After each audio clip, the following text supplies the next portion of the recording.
Elon has a perspective on the world that's similar to Bitcoin, folks, which I really like, which is like thinking long term.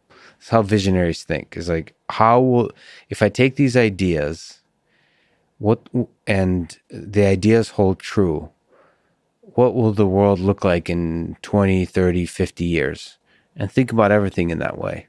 Yeah, I like Bezos's view, which is essentially how do you minimize regret?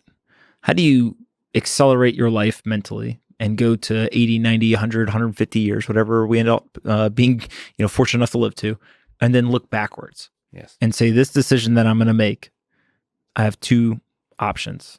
Which one is going to be the one that I least regret?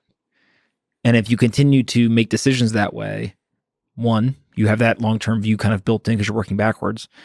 Two, you are ultimately going to optimize for minimal regret.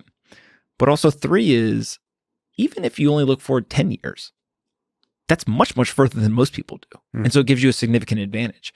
And I think that Bitcoin has kind of this like, proxy for time, as we talked about, interplanetary travel, where there's multiple steps from creating a reusable rocket to landing it to, all this stuff, all the way to simple things just like, if you're simply trying to figure out where the world's going to be 30 years from now.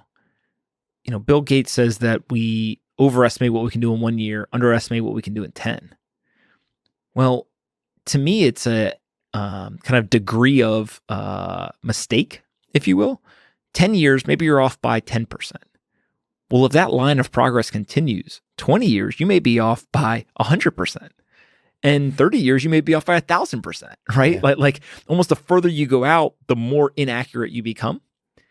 And so I think that people who want to iterate their way to success, right? That's a common thing in like the startup world, end up actually following kind of the breadcrumbs to where the world is taking them.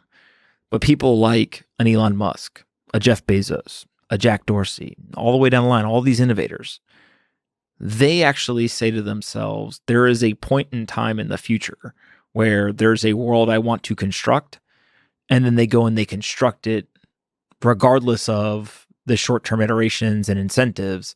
It is just they're driving towards that point. And I think that it's this whole idea of having this like, kind of set vision and this refusal to kind of move or budge off of that. It's what makes them special.